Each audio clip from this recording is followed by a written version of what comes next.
loss, no matter how urgent the cause that took her away.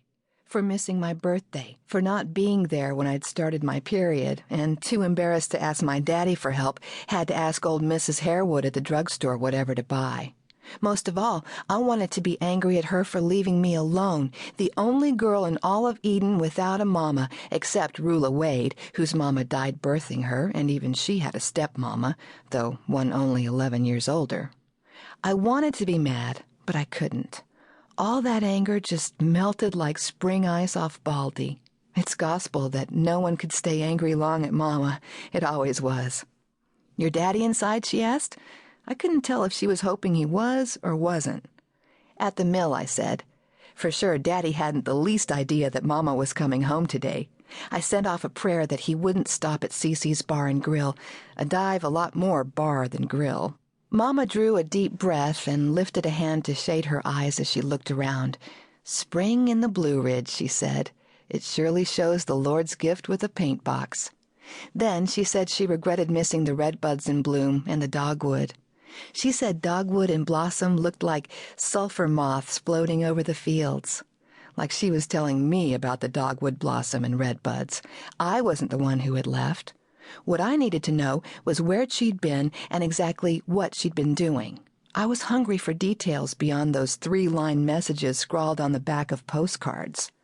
Before I could say a word, she headed into the house, and from that moment on she acted like she hadn't been anywhere more exciting than Lynchburg.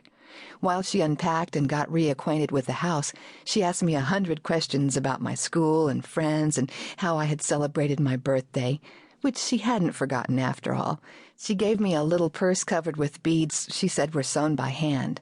Inside was a tube of real lipstick, the $6 kind. It made me sick with impatience to think it was summer and I'd have to wait until school to show it off. Naturally, I tried to tell her everything that had happened in the past 6 months, but when I asked her if she got the part in the movie, she just said, "Did you see me riding up here in any Cadillac?" I kept pushing for details, but she deflected my questions with a weary, "Later, sugar." I believed her, believed I'd be learning everything before long, and so let things be.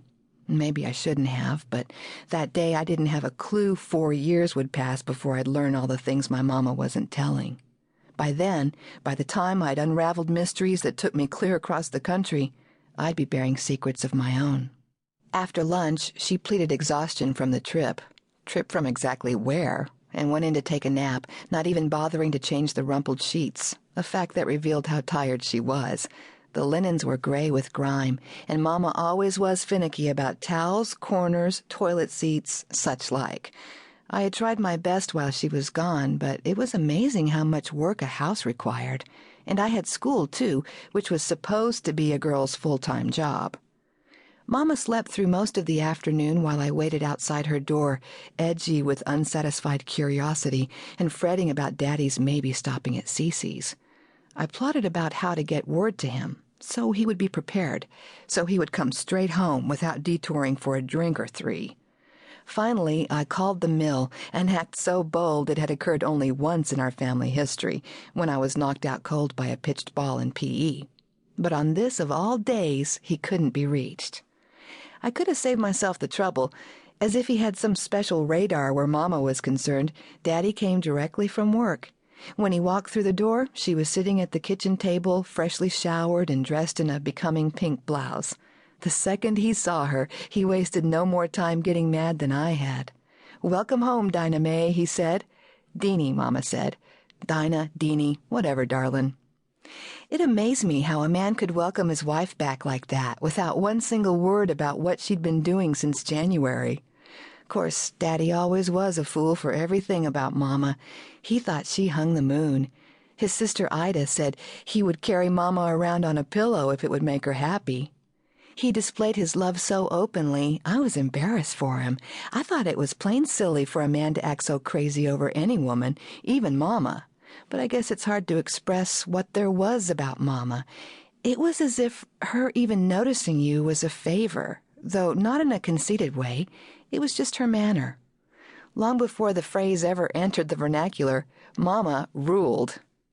Daddy's overalls were dirty, and there was flour dust on the back of his neck, creased with a line of sweat. I wished he'd washed up before he'd come home.